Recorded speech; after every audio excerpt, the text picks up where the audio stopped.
Hi everybody and welcome. My name is Deanna O'Connor and the Speak Up Club was originally set up as a social enterprise to empower women as leaders in business and in their communities through training in public speaking skills and confidence. We've opened it up to include men now during lockdown when we're trying to reach as many people as possible and just help them through working in this weird new world we're in. So I suppose a lot of the work I would have done with the Speak Up Club is about finding your voice, using your voice and those public speaking training skills.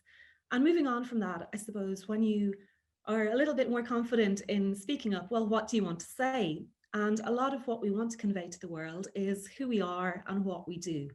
And in order to best do that, you need to have a really good idea about who you are and what you do.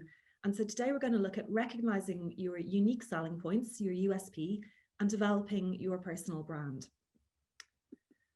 So I'll just skip through those because we can see my contact details again at the end. What I want you to learn today is what is a personal brand, how to define and refine your own personal brand, a little bit about the elements of branding in general, and then how to communicate your personal brand.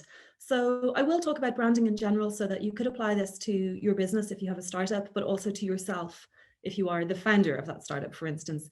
But this could be relevant to anyone in terms of just building a stronger reputation in work. You know, your personal brand should come across in your CV, in your cover letter, if you're going for a job. So you can take this and apply it to your life in many different ways, be that just on your CV, in how you promote yourself on social media, or indeed an actual brand if you're starting your own company.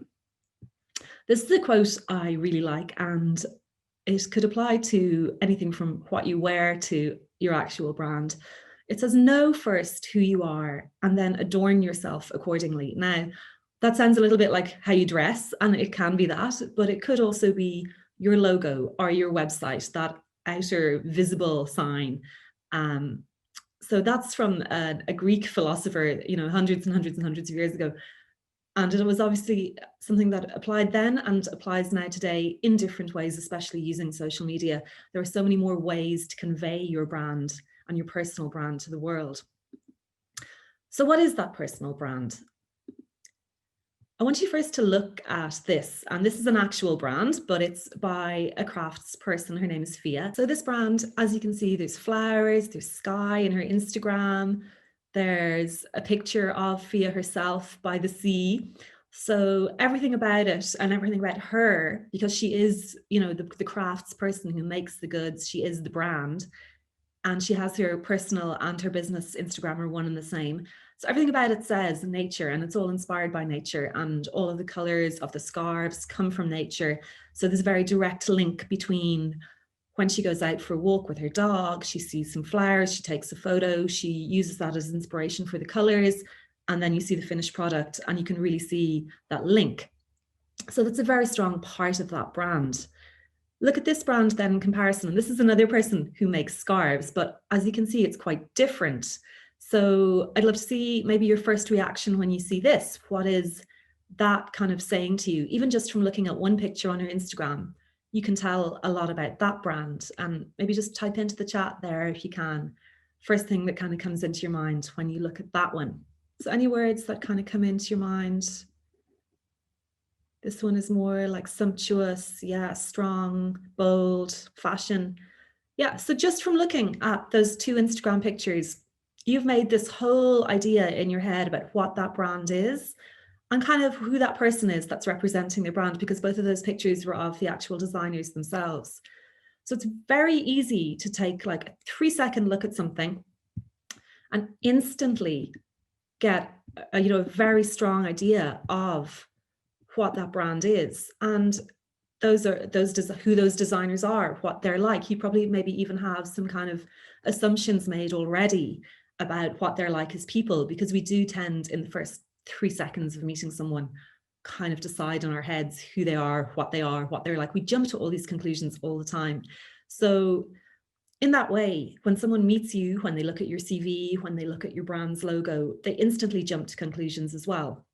So it's very important to take a good look at yourself, what you want to convey, who your audience are, and decide what the message you want to get out there is. And then make sure that everything you do in your personal brand, in your daily life, is aligning with the message that you want to convey.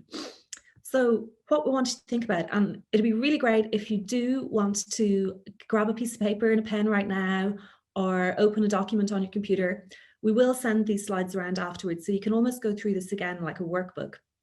But it would be great if you do it along with us today, and while we're going through this workshop, and kind of workshop it as we would in real life.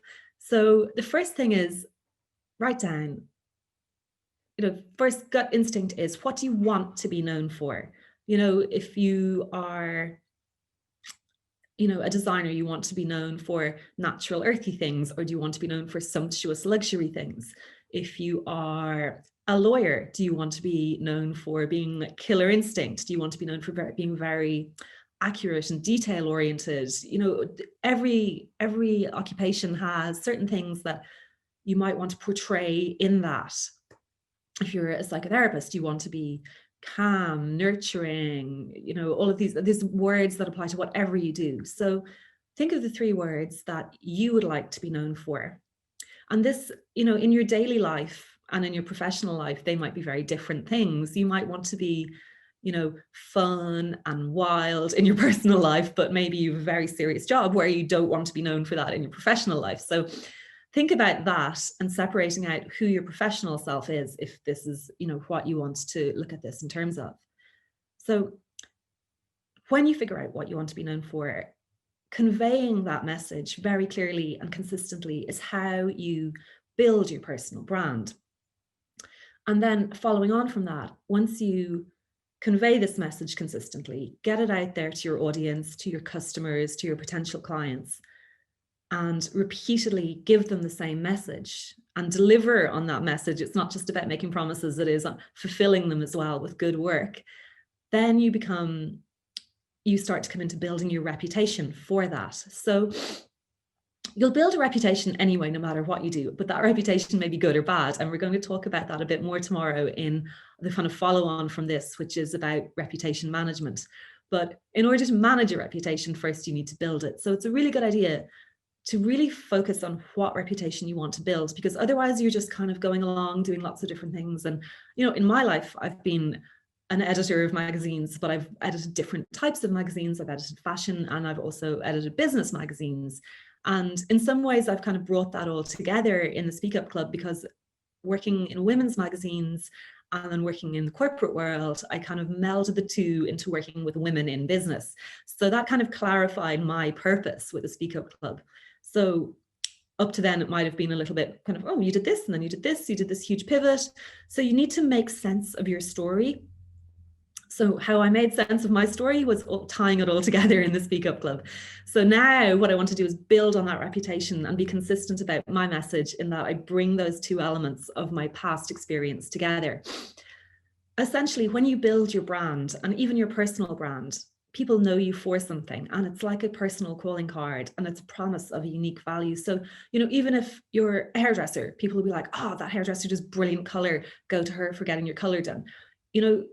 These things, people will instantly think of you for that thing. So you need to figure out, what is that thing that you want people to think of you for?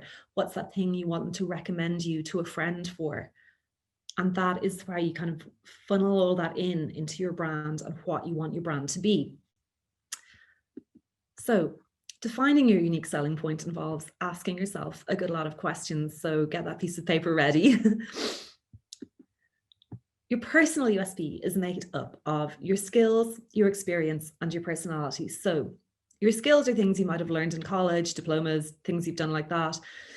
Your experience, obviously your work experience, your life experience as well. And then your personality is really what brings your unique niche into this too. Because depending on what you are, like we looked at those 2 different designers. One was very natural and earthy. One was more kind of boho, sumptuous luxury. So they're both scarf designers. They're both Irish. They both have a craft business. In a lot of ways, they're very alike, but then they're completely different as well. And maybe appeal to very different customers and very different types of people. Although I have to, full disclosure, say I own pieces by both of them. So, but those are the elements of their personality and their particular niche and interest that they bring to what they do. So it's very easy to look at this all through the lens of design, because that's a place where it's very obvious how that comes out in a brand. But your personal brand can apply to anyone in any occupation. It can apply in banking, it can apply in teaching, it can apply in anything, because you are essentially deciding who you are and amplifying that in how you go about your business.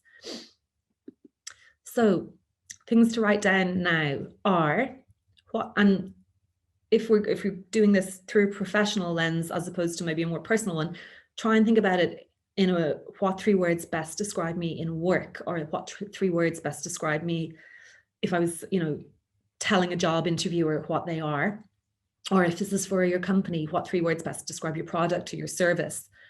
Then what are my 3 key strengths?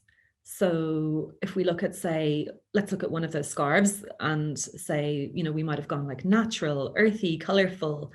What are the 3 key strengths? They could be sustainably sourced fabric, washable, waterproof. I mean, they're not, but like, just trying to think. So what are the values associated with that? Then we might have said those values are eco-conscious, they're fashion forward, they're whatever. So those are kind of ideas around that. So I'd like you to just reflect on those now, and I'm actually going to put up a slide just showing a lot of value words, and I want you to look at them and think about maybe, and there could be words that aren't here that apply to you, so this is just a starting point to jump off from, and think about the words that most describe the values that you want to kind of exhibit or to show through what your personal brand is. So again, that was, I'll give you the questions again. Oops, sorry, I need to go backwards. 3 words that best describe you, your 3 key strengths, and then what values. And you could pick 3 to 5 values. It's always a good idea in this exercise to eventually you could take 10 values if you want to start, but eventually we want to take it down and take it down, and eventually pull out the 1, maybe 3 values that you really, really, really want to focus on. Because even though you want to have all of the positive values that are on this list, we all want to be all of those things, but to varying different levels. So you could even take the whole list and then maybe mark them from 1 to 10 of how important it is to you, till you really come up with that refined list of which are the most important ones. And then pick maybe your 3 to 5, and then out of those pick the absolute number 1, so that you have a very strong idea of what you are telling people. Because sure, I want to tell everyone that I'm kind and dependable and accurate and understanding and sympathetic, but what do I most want to be known for? So if I had been working as a sub-editor, I'd want to be most known for being accurate. If I was working as whatever, let me think. If you're a leader, you might want to be most seen as powerful. I mean, like, look at Donald Trump. I think that's probably what he wants. So you pick your number 1, and then you have 3 to 5 kind of supporting ones as well. You can't be all things to all people all the time. So in your professional life, you need to pick your core values and then build your personal brand around these, and really make sure, put them on Post-it notes on your computer and live them every day. Pick your number 1 value and say, right, for 21 days, I'm going to write that top of my to-do list every day. And I'm going to make sure that everything I do somehow displays this value, and that I bring it into everything I do, so that you're making sure that you're delivering this really consistent message. And maybe, if that value is creative, maybe you're trying to be a little bit more creative every day.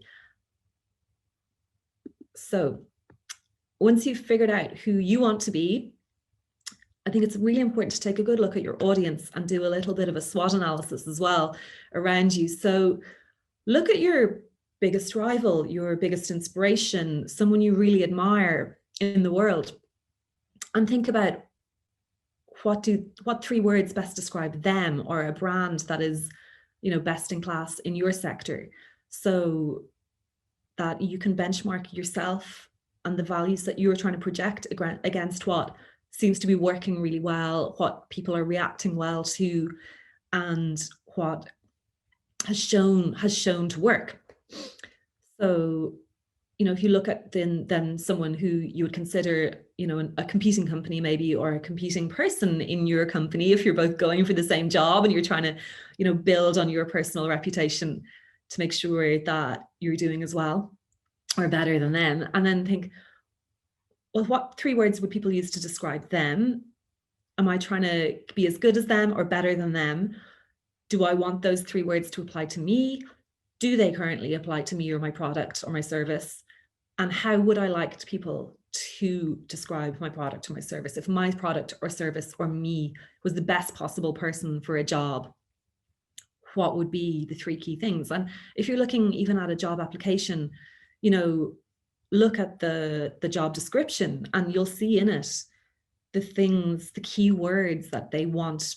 And the clever way to go about applying for a job is to go through that, take out those keywords and make sure you regurgitate them back, making sure, you know, that people realize that you have these qualities. So there's no point in looking at a job description and then never mentioning anything about what they've asked for in your cover letter or in your interview. So a few elements of branding, just to go through.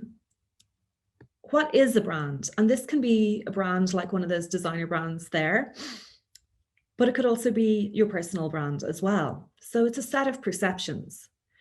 You know, if I say to you, oh, I only wear Chanel, you'll be like, oh, very classy, very expensive, very luxury. If I said to you, I only wear pennies, you're like very budget conscious, like, you know, probably shops a lot. These different perceptions applied to different brands, and we make assumptions based on them all the time. So it's one of the reasons why a lot of people love wearing labels and having it plastered across their clothing or their handbag, because it's an instant signifier. And there's certain, you know, industries especially where, you know, there's almost like a uniform that, you know, every city lawyer in London wears Gucci loafers kind of thing, because they want to be seen as part of that tribe. So, and, you know, in the tech world, a lot of, since Mark Zuckerberg started wearing hoodies, it's a kind of a tech CEO thing that it's okay to wear a t-shirt and a hoodie and carry your Mac under your arm. And that's that look and that vibe. So if you see someone walking into a boardroom in a hoodie with a Mac laptop, you'll be like, oh, he's probably a tech CEO.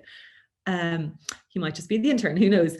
But there are perceptions around brands. So you want to convey by your personal brand what perception you want people to have of you. So whether that's very businesslike, very fun, very modern, more old-fashioned, you know, all of these things can be affected by how you convey your brand to the world. And that can be in how you dress, your social media, your website, your letterhead, your email sign-off, any of these things.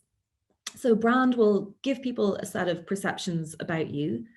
It identifies who you are. You know, like I said, I mean, a lot of people in the legal profession will dress very conservatively, and you can almost tell, you know, when you're walking down the street who they are sometimes.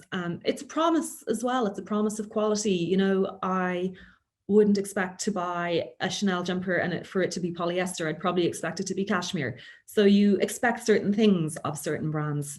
And it's also an asset. A good brand and a good reputation is really valuable. And part of that is being recognizable. You know, if you look at those logos there on the slide, you almost instantly know them.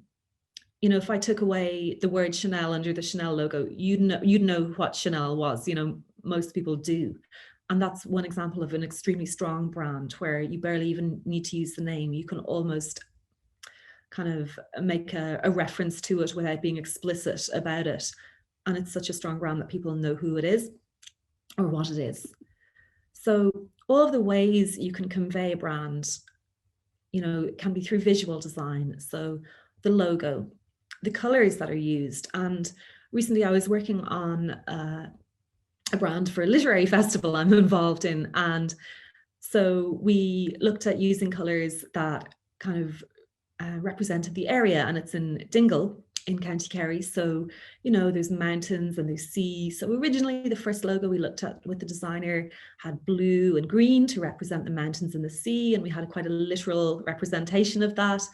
And we ended up scrapping it and going with something completely different, because we looked around and realized that a lot of local brands, especially in tourism, used mountains and sea kind of visually represented, used blue and green. And if we had a blue and green logo, we weren't going to stand out in a sea of blue and green logos around the area. So we actually went with an autumnal color palette of quite vibrant colors because the festival is in the autumn. And so those are the kind of things you want to think about in terms of creating a logo and a brand for your brand. If you are, you know, a kind of a startup or a business or an entrepreneur that is creating even some letterheads, business cards, things like this, it's really important to try and think through what your brand is, what you want to say. You know, are you using bright modern colors? Are you using pale colors? You know, do you want something that conveys trust or authenticity? All of these things that color can say, and typography as well. In the design world, there's kind of a running joke about a font called Comic Sans. It looks kind of cartoony. And if you want to be taken seriously, you don't use that font. It's kind of looked on as silly and childish. And if you were a corporate lawyer, you definitely wouldn't do your business card in Comic Sans. So it's really important, even just for things like your email sign off, if you're using imagery in that, try and get a consistency across even your slide presentations. I've tried to use the same theme slides for a lot of my presentations, but sometimes I jazz it up a bit with a different one. But ideally, you know, your logo, your email sign off, your social media, your slide presentations all have this common theme running through them so that they're very obviously yours.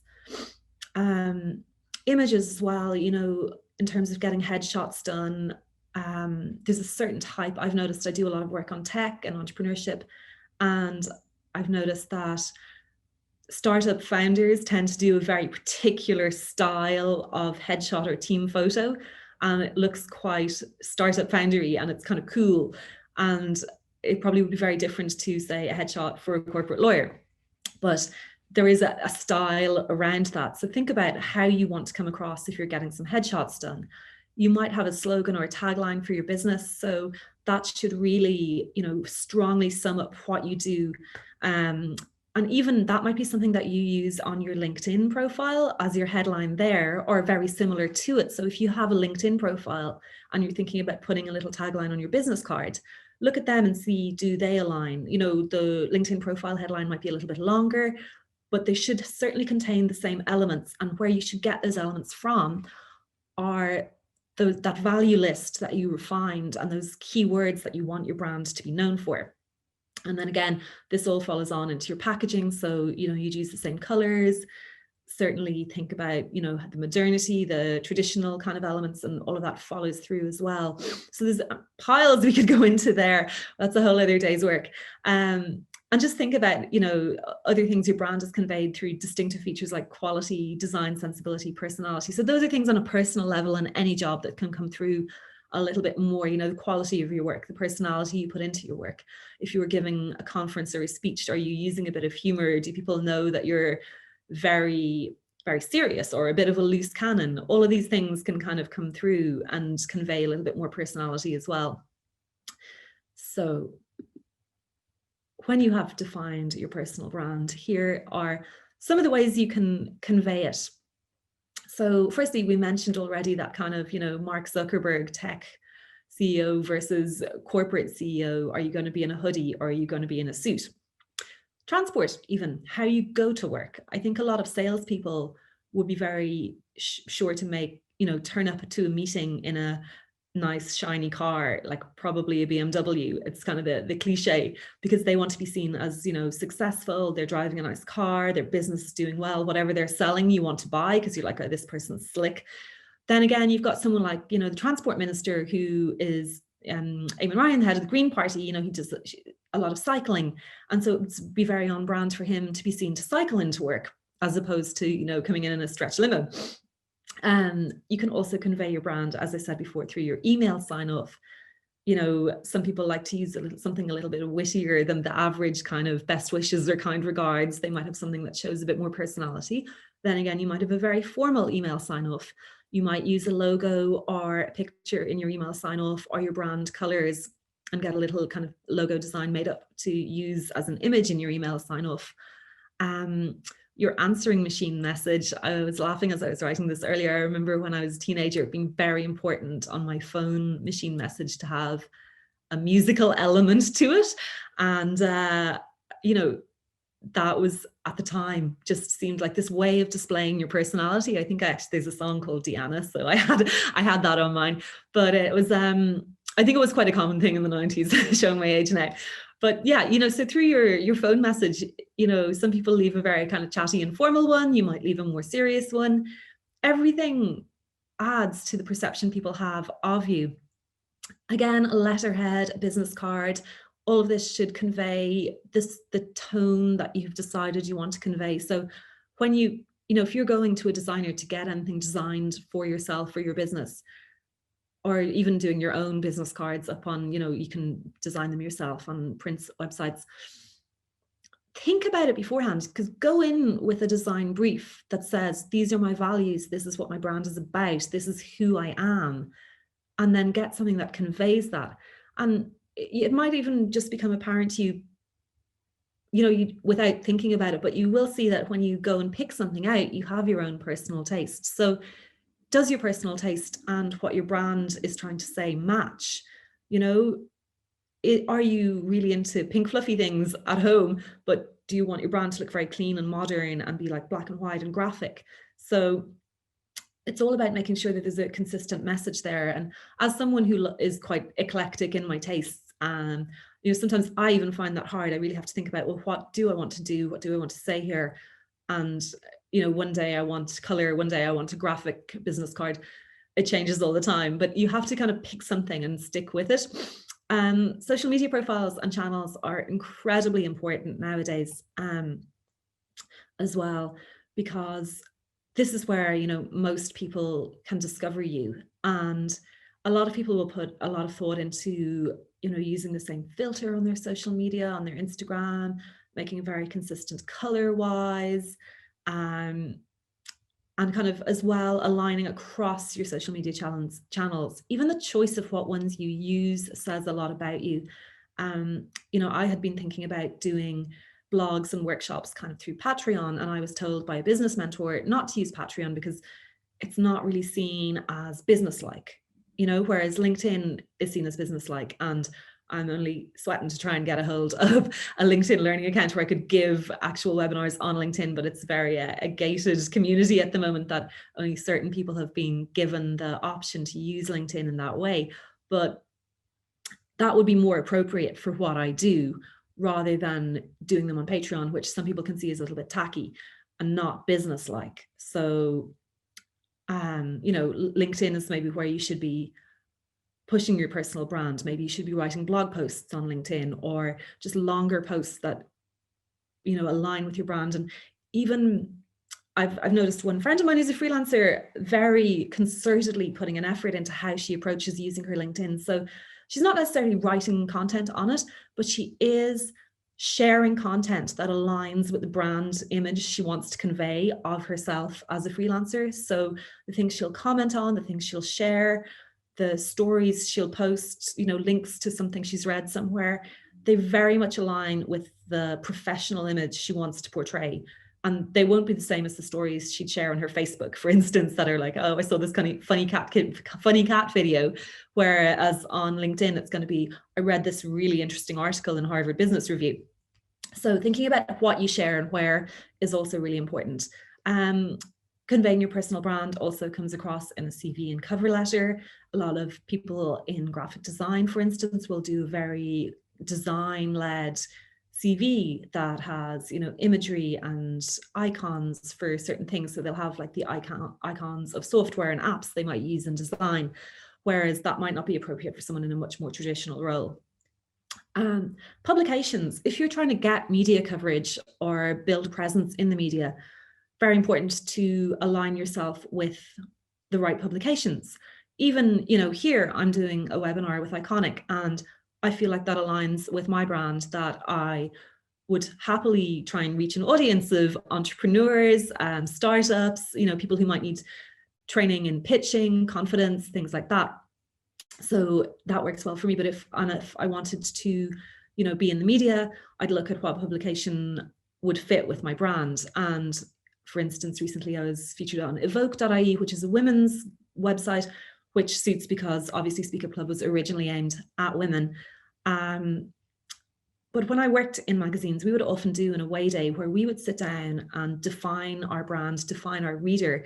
We'd build up a complete profile of our audience. And I've also done this for certain supermarket retailers as well, you know, and in that case, with a magazine, we were very targeted. We'd have like, who is our reader? Who is this person? So we had a model of our reader, one person, a woman, and in a women's magazine, a woman, obviously. So what is she? What does she like? Where does she shop? Does she have kids? All of this stuff. In the consultation with the supermarket retailer, we had maybe 5 or 6 different customers, and they all had different profiles. So there might have been the mother of 4 kids, the single guy who's coming in for his ready meals, you know, all these different people who would shop there. So we're building profiles for all of the potential customers, or representative ones, and thinking about who that audience is. So in the same way you want to think about who your brand is talking to, I mean, it might just be your boss, and that is the profile of who you want to speak to, or it might be potential customers.